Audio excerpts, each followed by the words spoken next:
먼저 마상진 박사의 그 청년 일자리와 농산업에 대한 주제 발표를 듣겠습니다. 마 박사님 부탁드립니다.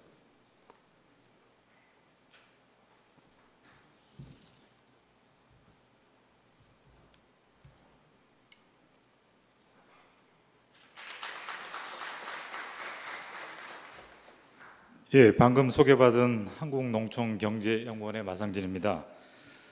저는 농촌경제연구원에서 농업인력, 귀농귀촌, 그다음에 농촌의 학교교육 관련된 연구를 하고 있습니다.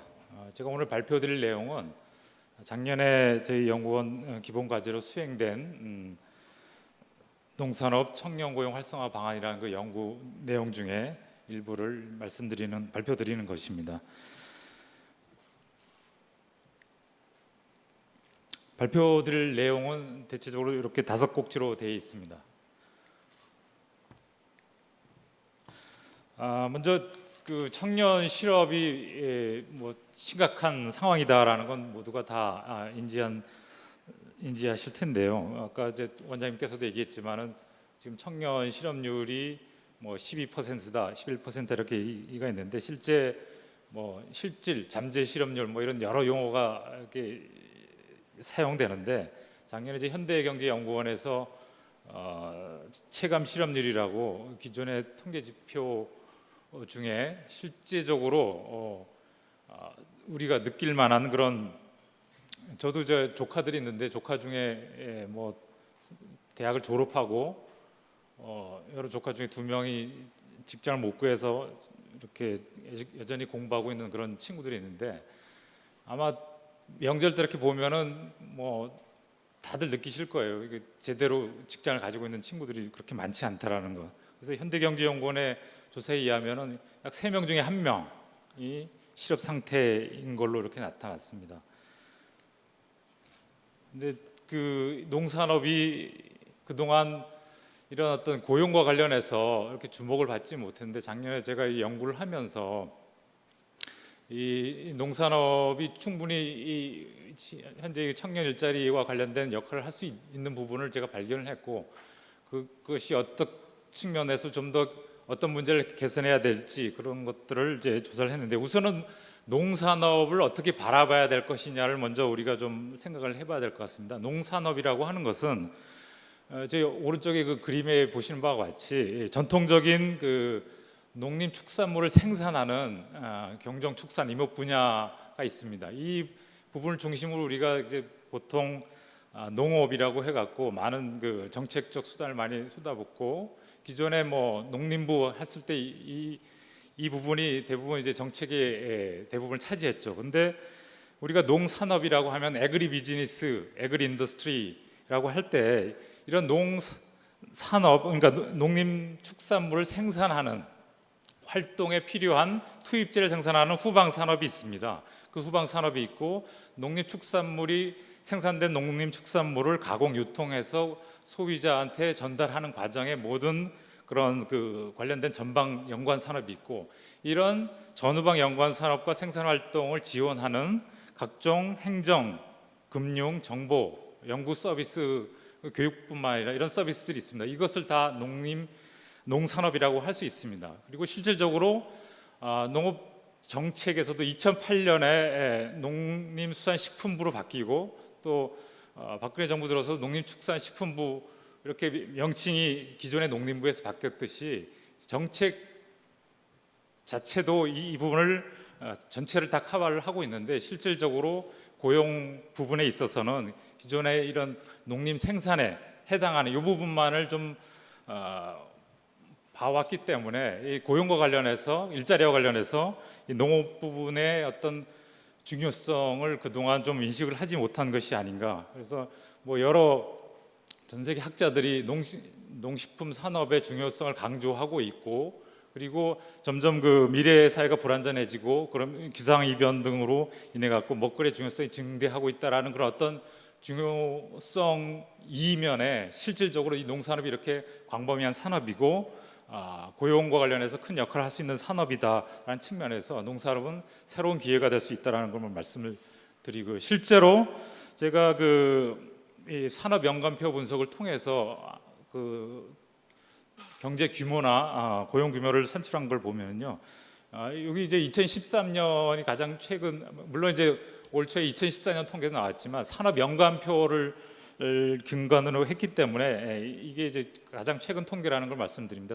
왜냐하면 우리가 그 농산업이라고 했을 때 이 농산업과 관련된 여러 그 부분, 세부 산업 부분이 그 소위 이제 그 한국은행에서 나오는 산업 연관표에 각종 산업 간의 투입 산출 그 정도에 따라서 이것이 도출될 수가 있습니다. 그래서 아직까지 우리 농산업이라고 해서 뭔가 이게 독립된 그 통계 체계가 아직 구비되지 못하다 보니까 산업 연관표를 활용할 수밖에 없었는데요.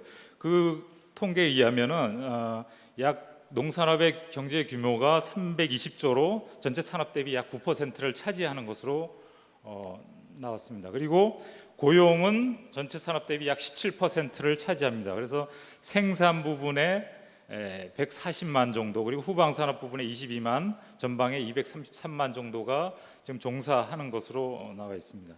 그래서 취업 개수를 보면요, 보통 10억 원 그 산출당 얼마나 그 사람들이 종사하느냐 봤을 때 농산업은 12.4명으로 전체 산업 평균이 6.4명인데 약 2배 수준에 이르고 있습니다. 이것은 어떻게 보면 다른 산업보다도 생산성이 낮다 이렇게 볼 수도 있지만, 같은 투입을 했을 때 고용이 많이 창출이 된다라는 그런 어떤 고용 흡수력 지수로서 많이 취업 개수가 활용이 되는데, 그런 측면에서 여전히 농산업은 그 고용을 창출할 가능성이 높은 분야라고 할 수가 있겠습니다.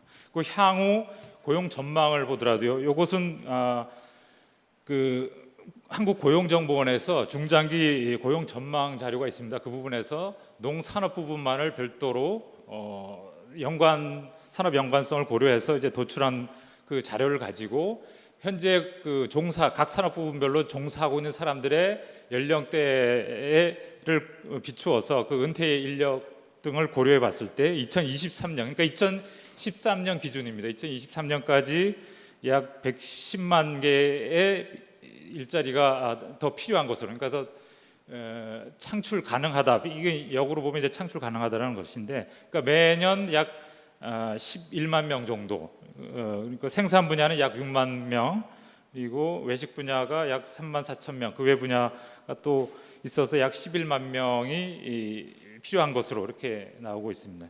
이 정도로 이제 농산업 부분의 고용 창출 가능성이 높다라는 걸 말씀드릴 수 있겠습니다. 그런데 과연 그러면 이 농산업의 일자리의 질은 어떻고, 기존의 인력 수요와 공급 관련된 현황은 어떤지 좀 살펴보도록 하겠습니다. 먼저 제가 그 작년에 그 농산업체 약 220여 개 농산업체에 대해서 조사를 한 결과를 보면은요, 다수가 농산업체는 정규직 근로자가 많았습니다. 그렇지만 역으로 그 이직자가 상당히 많은 것으로 나왔습니다. 다음 표를 보시면은 고용 안정성 측면에서 보면 근속 연수가 약 5.2년 정도 됨으로써 전 산업 부분에 비해서 좀 한 2년 정도 낮은 수준입니다. 그리고 근로자들의 이직 횟수를 보면 이직 경험자가 약 75%, 4분의 3이 이직을 경험했고 2번 이상 이직을 한 사람이 약 과반에 해당합니다. 이 정도로 고용이 안정되지 못하고요. 하지만 이제 임금 수준은 타 산업 분야와 별 차이는 없었습니다. 그리고 그 밖에 이제 일자리 질과 관련해서 직무 적절성이라고 해서 본인의 전공한 분야에 실제 일을 하고 있느냐 이런 거 봤을 때 약 4분의 1 정도만이 전공 관련된 일을 하고 있고, 자기 직무 개발과 관련해서 거의 뭐 과반 이상이 자기 그 취업 이후에 직무 개발 경험이 없다라는 것, 그리고 복리 후생과 관련해서 좀 낙후된 그런 측면이 있습니다. 그러니까 임금 수준은 그렇게 차이가 나지 않는데, 보통 그 농산업체가 지방에 있고 그다음에 관련 여건들이 좋지 않다 보니까 농산업 부분에 많이 이제 진출하지 못하는 그런 측면이 있었습니다. 그래서 뭐 근무 시간이 길고 본인이 학교에서 한 전공과 관련성이 낮고, 그다음에 자기 개발 기회가 적고 복지 여건이 좀 미흡한 그런 측면에서 이직이 잦은 것이 아닌가 그렇게 생각하고요. 그리고 실질적으로 많은 산업체에서는 신입사원보다는 경력 사원을 선호를 하고 신입 사원에게는 뭔가 기술적인 측면보다도 인성적인 측면을 좀 더 강조하는 그런 측면이 있었습니다.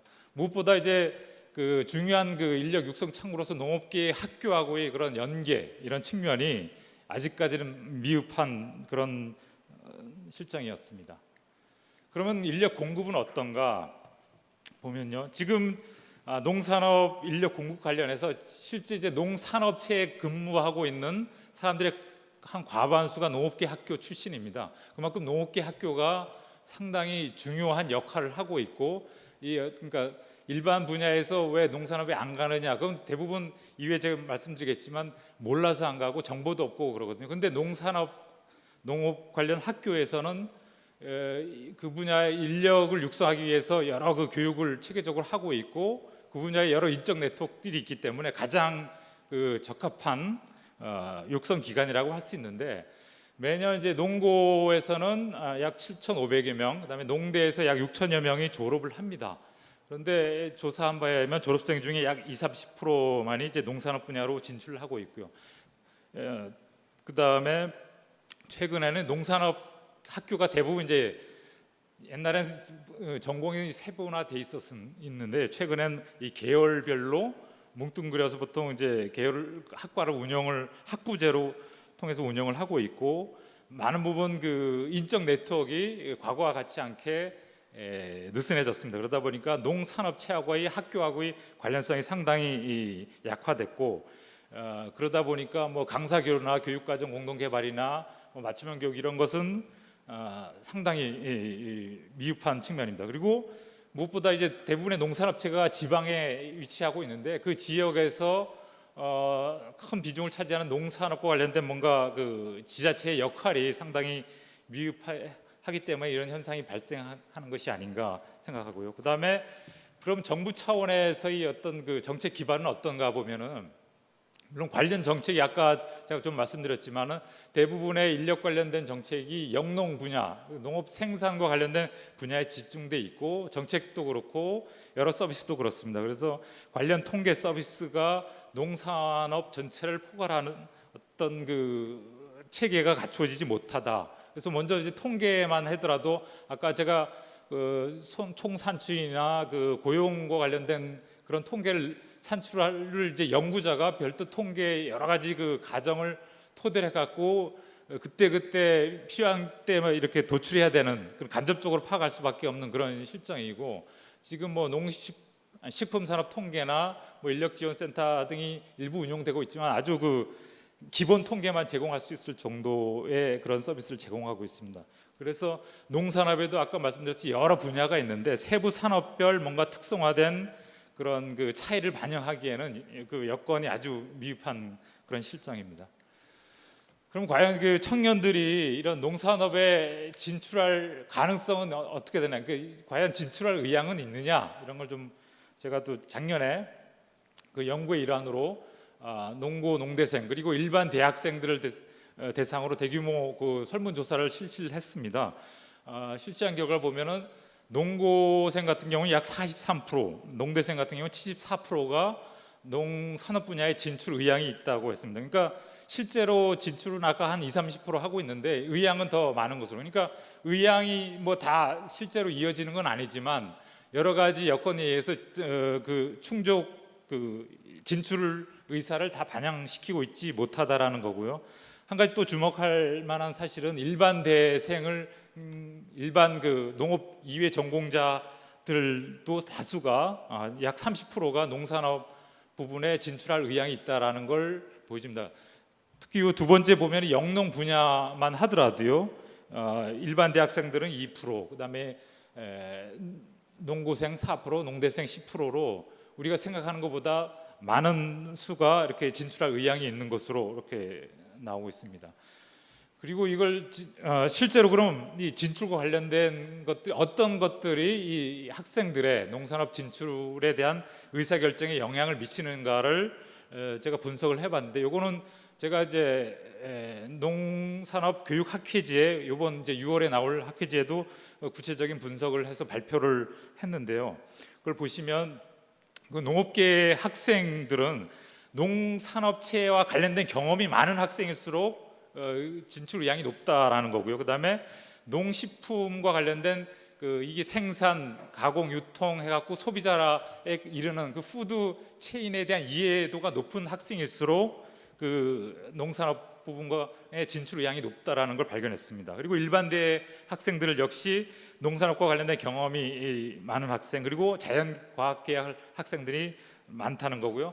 둘 다 공통점은 부모가 어떻게 생각하느냐. 이게 이제 요즘 학생들이 저희 세대하고 좀 다른 게 이 부모의 생각에 많이 좌우되는데 이것도 이제 이후에 우리가 현장에서도 그래요. 늘 농고 농대생들 를 매일 접하는 선생님들이나 교수님들 접하면은 이 학생들이 부모들이 어떻게 생각하느냐에 많은 영향을 미친다. 그래서 뭔가 취업 설명회 이런 걸 하더라도 요새는 부모를 같이 불러야지 효과가 높다라는 그런 얘기를 많이 하는데 저희 연구 결과에서도 그걸 확인할 수 있었습니다.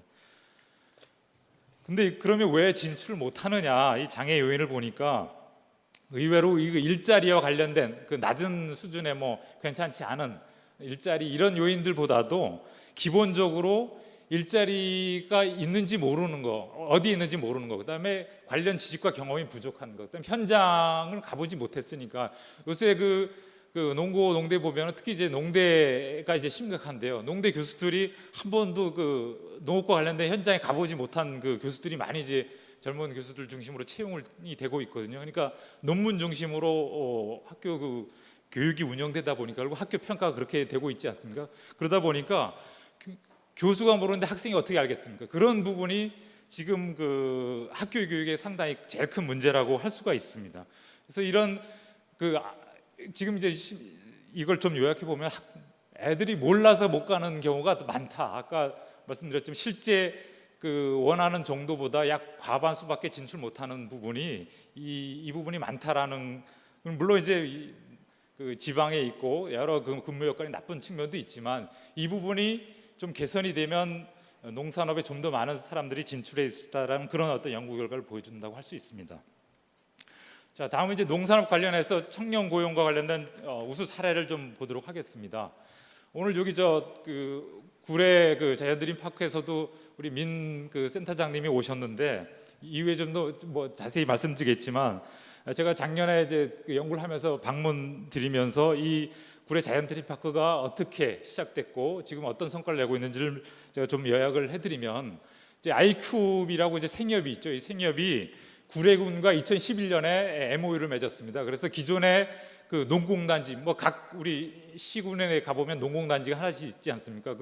용공 농공단지라는 그 농공단지가 를 이제 구례군과 MOU를 맺어갖고 그 전체 터를 이 아이큐브에서 전체 활용을 하게 됩니다. 그래서 스페인의 몬드라곤이라고 있죠. 거기에 이제 사회적 경제의 대표적인 모델인데 그 몬드라곤을 모델로 해서 그러니까 먹거리를 중심으로 한 종합 타운을 건설하고자 하는 목표를 가지고 2013년에 건설을 해서 지금까지 요 그림에 보시는 바와 같이 14개 생산법인과 17개 생산 라인을 가동해서 연매출 1,000억 원 이상을 올리고 있고요. 지역 농산물을 100억 원 이상씩 소비를 하고 있습니다. 무엇보다 중요한 것은 그 지역에서 약 500명 이상을 고용을 했다라는 겁니다. 그것도 청년들 중심으로요.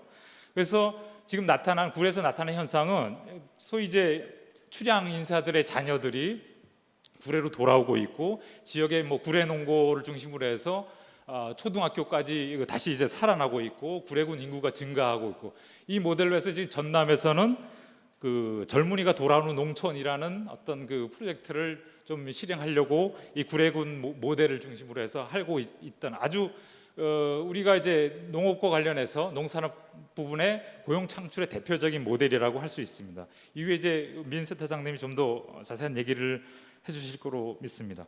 두 번째로는 보따리 영농조합의 사례입니다. 이게 제주도에 이제 농고 선생님이 계셨어요. 서귀포 농고 선생님이 이 농고를 졸업하더라도 애들이 이게 현장에 바로 이제 창업을 하지 못하는 그 현실을 좀 안타깝게 여기시고, 본인이 또 농가 출신이고 해서 교사를 그만두고 아예 졸업생들이 창농을 하는 것을 도와주기 위해서 별도 농업학교를 세웠습니다.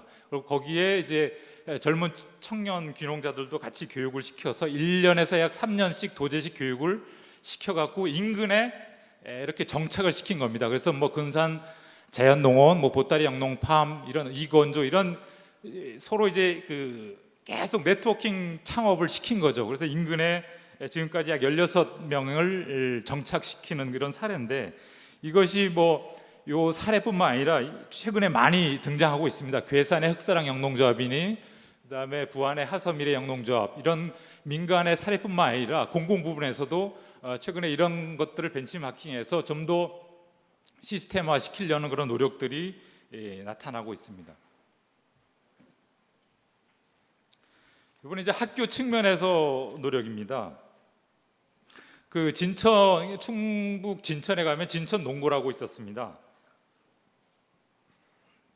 이 진천 농고가 2012년에 한국 바이오 마이스터고로 이제 전환을 합니다. 이게 전환하게 된 계기가 지역에, 물론 이제 이명박 정부 때 마이스터고가 정책이 시작된 측면도 있지만, 지역의 바이오 산업단지가 충북에 유치가 됩니다. 그러면서 그 지역에서 바이오 식품과 제약 분야에 특화된 여러 업체들이 들어오게 되는데요. 이것을 계기로 한국 바이오 마이스터고로 진천 농고가 전환을 합니다. 그러면서 제약 식품 업계 약 60개 업체와 산학 협력과 취업 약정을 통해서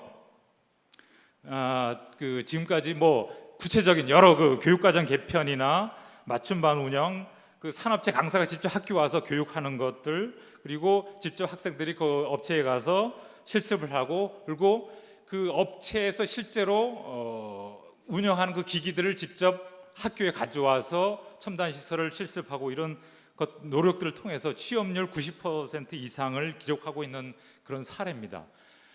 이런 사례들이 최근에 뭐 한국치즈과학고등학교, 그다음에 원광대가 농대를 아예 농식품융합대학으로 변환시킨 사례, 이런 사례가 최근에 이제 등장하고 있습니다. 이런 사례들의 시사점은 현장 중심의 도제식 창업 교육과 창업 후의 지속적 네트워킹을 통해서 영농 분야에서도 성공적인 신규 창업이 가능하다라는 것, 그리고 산업체와 그 산업체가 입지한 지자체와의 적극적 연계를 통해 갖고 이런 제반 일자리의 질을 높임으로써 농촌에서도 대규모 일자리 창출이 가능하다라는 것, 그리고 학교가 산업계 요구를 아주 밀접하게 반영시키면서 학생들의 취업률이 증대될 수 있다라는 이런 사례를 볼 수 있습니다.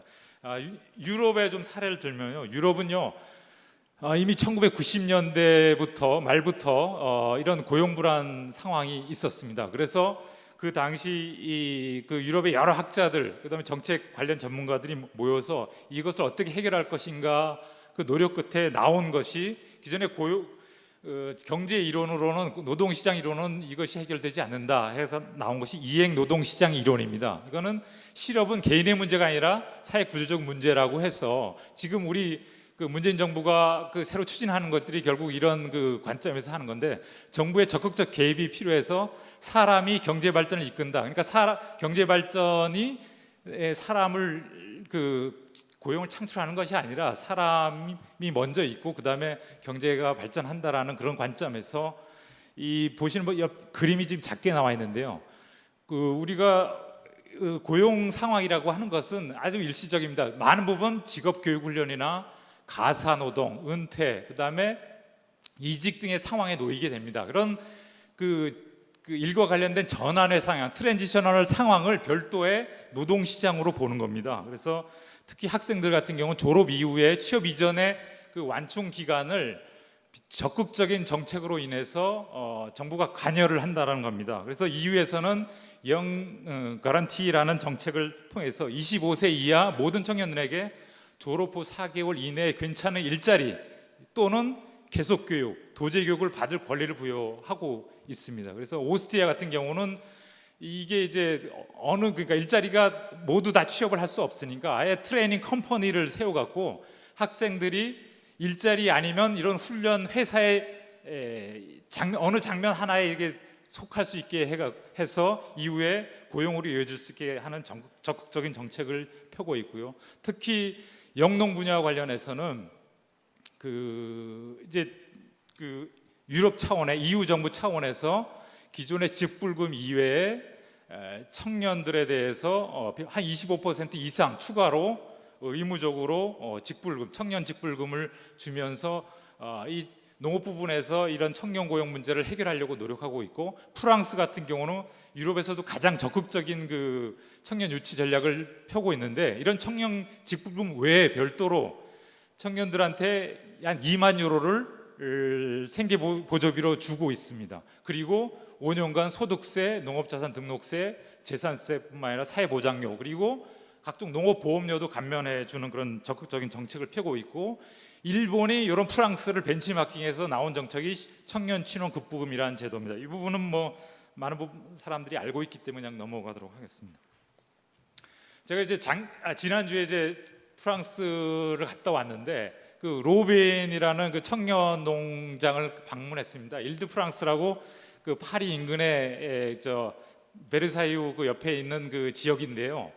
거기에 이제 이 친구는 32세입니다.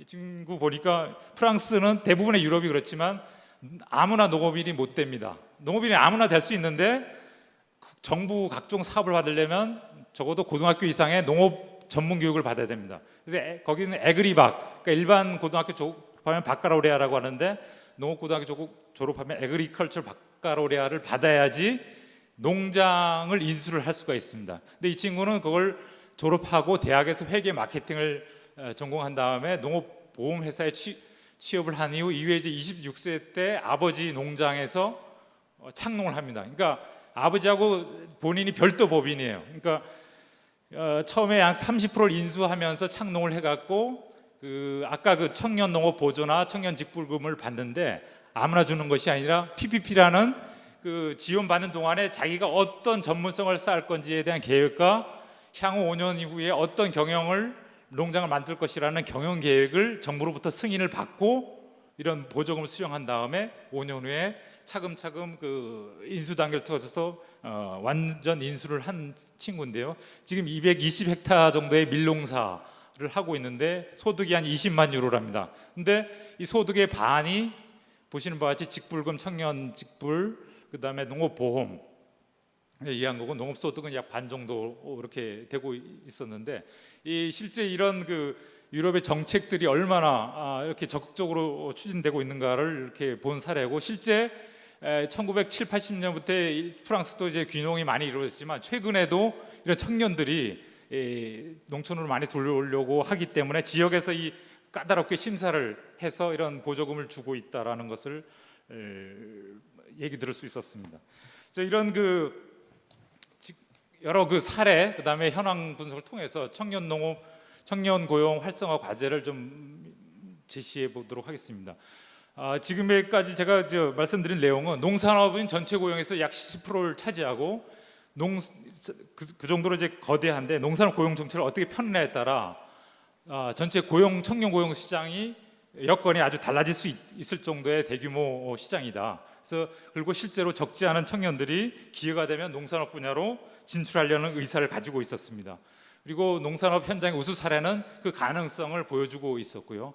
그렇지만 이 청년 고용 문제는 개인의 문제라기보다 사회 구조적 문제로 뭔가 공공 부분에 적극적 개입이 필요한 그런 분야라고 할 수가 있겠습니다.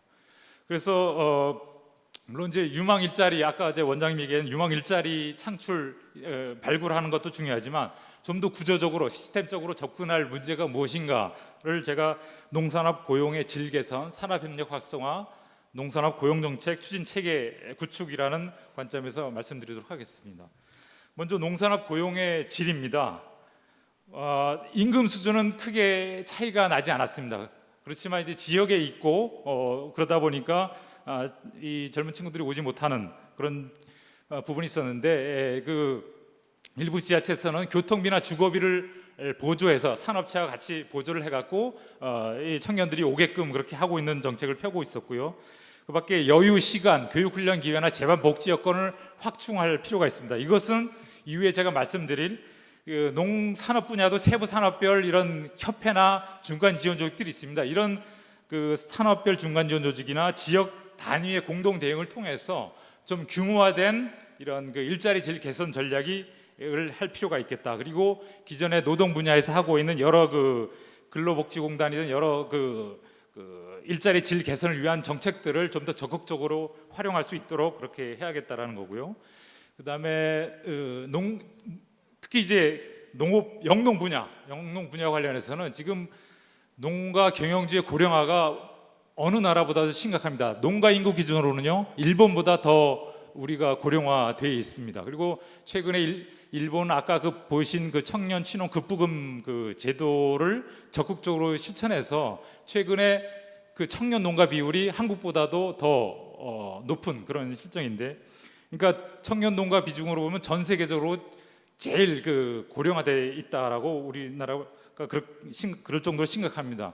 그러니까 마을당으로 보면요, 그러니까 우리나라가 이제 전국에 약 3만 6천 개 마을이 있는데 면 단위 마을에 보면은 약 4개 마을당 40세 이하 농가가 한 농가밖에 없을 정도로 이렇게 심각한, 그러니까 농촌 마을의 지속 가능성 측면에서도 상당히 심각한 수준이다라는 겁니다. 그래서 물론 문재인 정부의 그 대선 공약에도 있지만 청년 농업 직불제라는 용어로 대선 공약에 있지만, 뭔가 그 아까 말한 그 프랑스 그다음에 일본의 그 제도와 같이 영농 분야의 경우는 그 좀 더 적극적인 유치 전략을 펼 필요가 있다라는 거고요.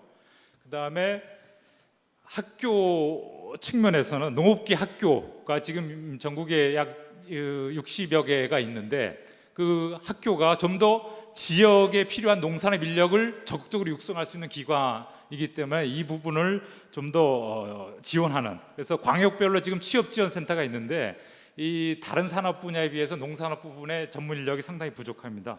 그리고 학교별 취업 전담 인력을 안정적으로 운영할 수 있는 부분, 그리고 무엇보다 중요한 게 농과대학입니다. 농과대학은 아까 말씀드렸듯이 학교에 있는 교수님들이 농산업 부분을 너무 모른다라는 게 가장 큰 문제인데, 그 부분을 개선하기 위해서 지금 그 공학 분야에 2014년에 아주 대대적인 혁신 방안을 추진하고 있습니다. 그래서 아예 관련 지원 사업을 교육부에서 산업통상자원부로 이관을 시키고 지역 거점별로 공학교육 혁신센터를 통해서 좀 더 산업계 인력들이 그 학교로 진출하게 하고, 그 다음에 그 산업 현장의 교육 장면들이 학교 현장에 들어올 수 있게 하는 그런 전략을 펴고 있었습니다. 이런 것들이 우리 농학 교육에도 좀 대대적으로 필요하고, 그리고 농산업 아까 이제 설문조사 분석에도 나왔지만은 좀 더 많은 사람들이 농산업에 대해 알 수 있게 기본 소양 교육을 좀 강화하고, 비농업계 학생들의 경우는 뭔가 이제 그 기본 패키지 교육을 이렇게 좀 강화를 하고 동아리 활동 등을 통해서 좀 더 많은 학생들이 농산업에 관심을 가지게끔 할 필요가 있겠고요. 무엇보다 중요한 것은 농산업 인력과 관련된 정책 추진 체계가 필요하다라는 겁니다. 지금 보시면요, 이 그림 보시면 생산 서비스 분야, 그다음에 투입제 산업, 식품 산업 한 67개 과가 이거 관여를 하고 있습니다. 인력과 관련해서. 근데 이것을 지금 물론 이제 농식품부에서 창조 농식품 정책과에서 이 관련 업무를 맡아 추진하고 있지만, 이 신정부에서는 좀 더 적극적으로 뭐 농산업 인력과랄지 하여간 인력과 관련된 일자리가 정부 제일 목표인 것을 좀 감안을 해서 이 부분을 좀 강화를 해야겠다라는 거고요. 그거와 더불어서 관련 통계, 그다음에 조사 체계, 그리고 관련 정보를 좀 더 적극적으로 구축을 할 필요가 있다라는 것. 그리고 마지막으로 이 산업 부분별, 세부 산업 부분별 중간 지원 조직을 지금 이미 있습니다. 각종 협회가 있는데요.